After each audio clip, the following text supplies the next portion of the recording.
So, 2025 is around the corner and I guess plenty of people are enjoying their favorite games during the holidays. I too will have some time to game and I will be trying to finally finish Tales of Phantasia. I started it back in July and I am 38 hours in, but I'm still not done yet, even though I believe there's not much left. So in this video I wanted to do a little end of the year recap of the games I actually managed to beat, not complete, in 2024. To be honest, in recent years I kinda lost touch with gaming and spent more time watching series, YouTube videos, or the thing I'm absolutely not proud about, wasting too much time on short form content. Boo! This year I told myself to replace watching reels/shorts etc. with retro gaming or gaming in general, because I do have an extensive list of games in my pile of shame. I even started to document my gaming journey on an online sheet, so I'll be able to review when I started and finished a game, and so on. Can't say it worked out perfectly, and I completely got rid of my doom scrolling addiction, but at least I can say that I have a list, even though it's not too long, of games I beat this year. And I am really proud of that.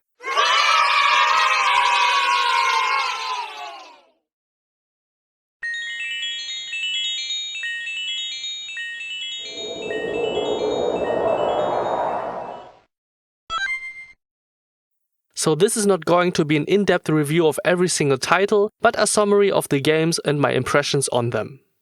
By the way, if you're interested, I played those games on my Mio Mini Plus, Mio Mini and Anbernic RG28XX.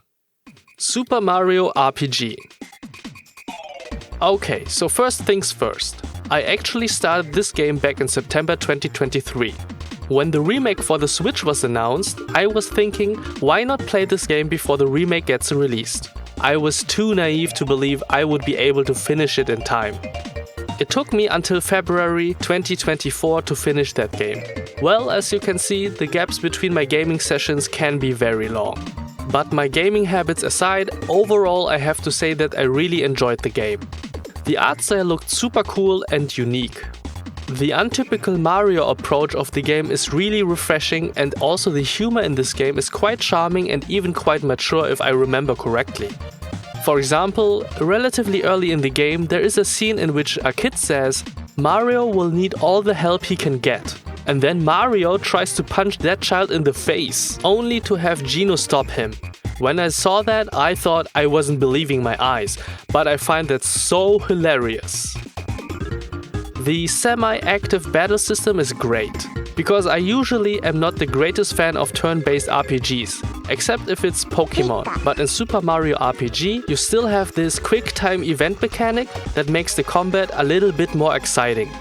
But of course, there are some aspects of the game that I'm not a fan of, mainly because they are quite outdated.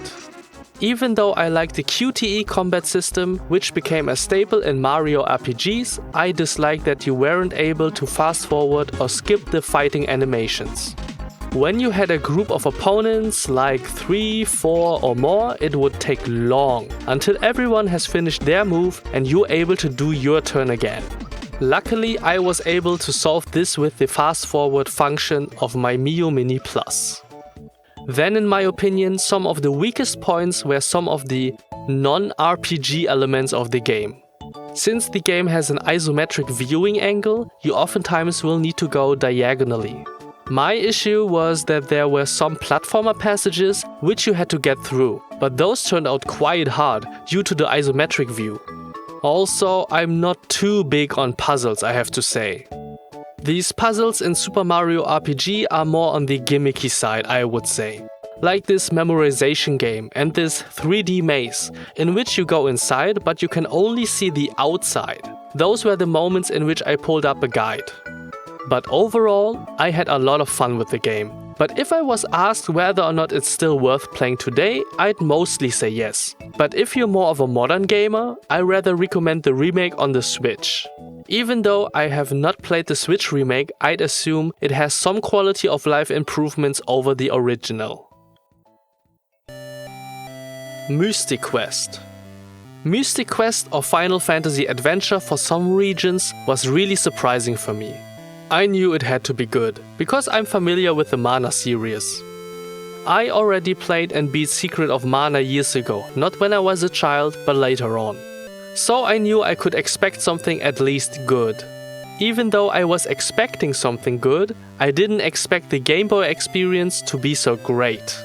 Since this game was released on the original Game Boy, it is so much simpler in the UI, the combat system and dialogue than your typical modern JRPG. Don't get me wrong, it still has depth to it, but the simplicity is such a plus in this game. It really helped me to focus on the gameplay and not to be distracted by other mechanics. I'm probably not explaining this too well, but for example, compared to the GBA remake, Sword of Mana I tried out but stopped playing years ago, because it has much more lengthy dialogue and also features new gameplay mechanics such as day and night cycle, Mystic Quest felt more no BS and straight to the point. However, there are some things I didn't like. The inventory has so little space, I mean it works, but I wish it had a few more slots. Then the overworld map is not just ugly, but pretty unreadable. At least it was for me. And of course, as you may know, there is this whole infamous 8-palm riddle nonsense. But other than that, the game was awesome. The story had some moments that made me go and others that made me go. Even though the combat system looks really plain, it still has some depth with the charge attacks. And in general, I'm a huge fan of real-time action combat. Of all the games I've beaten this year, I would even consider replaying Mystic Quest at some point. And I am usually not the type of player that replays games that often. Only a few selected games. Zelda: Link to the Past. Oh boy. People will hate me for this, but I have to admit I didn't really enjoy Zelda: A Link to the Past. I think I just don't click with action games that don't have the RPG elements of leveling up and are mostly puzzle based. The issue is that I'm quite lazy when it comes to being very observant, and I have to carefully read what NPCs tell me. I'm the type of player that likes to charge into the adventure and then tries to figure out everything afterwards. Sadly, the exploration of the map didn't work out for me, because even though I love that on one hand, you find new items to unlock new areas which reward you with upgrades or new items, but on the other hand, I hated backtracking in this game because the monsters respawn as soon as you re-enter a screen. It's just that since you don't level up, there is no real reward for defeating enemies, but they can still annoy you to hell. I love the fact that the Master Sword can shoot a projectile at full health, but I hate it when you have to go somewhere with plenty of enemies that shoot at you. You'll get hit once and then lose your projectile attack. With the progression of the game, I want to feel overpowered when I see previously encountered mobs. But in A Link to the Past, I never got that feeling, even though I did all the upgrades. The small minions still felt as annoying, not as strong, but as annoying as day one. Also, I'm probably too dumb or maybe just too impatient for the puzzles and really needed to play this with a guide. But when I saw the solutions to the puzzles, I had to commend the designers for those. Because man, they sure are some nice ones. Little spoiler warning, in the one dungeon where you had to escort that fake nun into the boss room and then go upstairs to have a window shine light on her through a hole in the ground of the upper floor of the boss room, only to reveal that she is the boss you have to fight. Even though I looked this up in a guide, this still felt like a magic moment to me. And I did enjoy other aspects of the game. I really liked the bosses. For some reason, it was much more fun to me to figure out the weakness of a boss rather than solving puzzles in a dungeon. Overall, I definitely can see why Zelda: A Link to the Past is a highly acclaimed and beloved game. The story is captivating. The aspect of light and dark worlds that can influence each other is really cool. I even softlocked myself at some point and had to use a glitch to progress in the game, and puzzles are really well thought out. But it's just not for me. Honorable mentions. Before I continue with the final bigger game I beat this year, I'd like to give some, let's say, honorable mentions. Games I finished, but didn't leave too much of an impression. On me. Star Fox on the SNES. There was a point this year in which I was really in the mood for playing a shoot 'em up or a railgun shooter. Basically, I wanted to shoot some enemies. So I thought, why not try out Star Fox on the Super Nintendo? To be honest, I only finished the easy route of the game, because that was already intense enough for me. Because all of that maneuvering, aiming and so on was not very easy.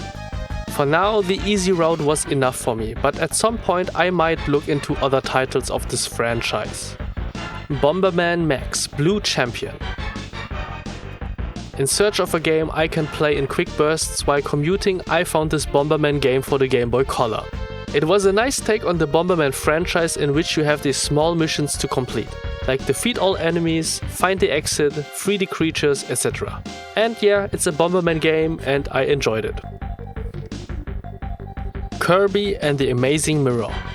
I have to say I love Kirby Nightmare in Dreamland for the GBA, so I thought that I would also love Kirby and the Amazing Mirror as well. While I really enjoyed the new copy abilities and the game mechanic of calling 3 other Kirbys, I have to admit I'm not a fan of the Metroidvania level design. It's very unique, but I guess I wasn't able to really figure out the map, and thus finding the bosses wasn't really easy for me. I'm probably just a low-level, straightforward level design enjoyer when it comes to Kirby games.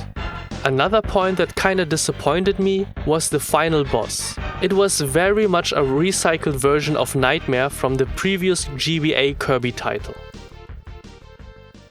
Castlevania Symphony of the Night.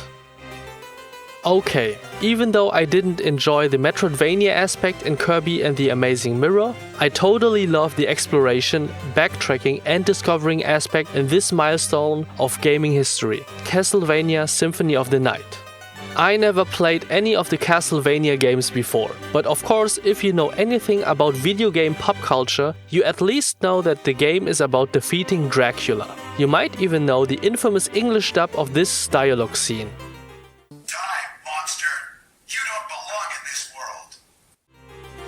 So in this entry of the Castlevania series, you don't play as a member of the vampire hunter family Belmont, you play as Alucard, who is Dracula's son. You start out pretty rigged out with Alucard's strong gear, but then you encounter the Reaper, who strips away all your equipment and you have to start from square one. In the beginning I kinda died a lot and had to get used to the controls. From my experience, the game was pretty difficult to a certain point. Spoiler! The boss battle with your duplicate. This took me several tries, but after defeating that boss, it kinda made click and I was much more comfortable with the game's mechanics. As I progressed through the game and unlocked more and more abilities like the fog or bat transformation, you'll start to get into that flow of just breezing through platform passages, which felt really encouraging and motivated me to keep exploring. Also, out of all the games I played this year that used a map function, I felt that only the one in Symphony of the Night was actually really helpful. The game is a whole package. The music is so wonderful. One of my favorite soundtracks is the wood carving partita that plays in the long library. The art style is so coherent and still versatile, and the fighting mechanics are plenty fun. At least most of the time. What I don't like is when there is a knockback when you get hit. This was pretty annoying in A Link to the Past, but in Symphony of the Night it was horrible as well. Especially in this clockwork room filled with harpies and those floating Medusa heads that could petrify you, which felt kinda impossible to traverse. Well, after an abundant amount of tries, I managed to succeed. Also, there was this one thing which to some people might be lame, but I just loved it. In the second half, a monster dropped one of the strongest weapons in the game, the Crisegrim. When you press the attack button, a normal weapon attacks one time, which totally sounds plausible. But the Crisegrim? Oh boy, it's like the shotgun of swords. It launches like 4 attacks in a swing, with one button press and each attack deals the normal damage, so you do like 4 times the damage. I have to admit, playing through the game with the Crisegrim felt really cheesy. But I loved it. Sometimes I just want to be proud and lucky that I found this OP weapon by chance and want to enjoy my reward by breezing through the game. These were the games, or should I say retro games, I've beaten in 2024. For most games I'd say it was a nice experience and I'm happy to be able to mark them as checked on my bucket list. But the only games I can see myself replaying at some point would be Mystic Quest and Castlevania Symphony of the Night. Before I finish this video, I'd like to thank you all for your support this year. I've managed to reach over 200 subscribers and that's all thanks to you guys. There are still plenty of things I'd like to do and try, so if you're interested, make sure to like and subscribe to not miss out on the things I am cooking up for the next year. Which games have you finished this year? I'd really like to know. Or if you have any game recommendations, let me know. Maybe I'll play them in 2025. So without further ado, thank you all so much for watching and see you in the next video. Bye!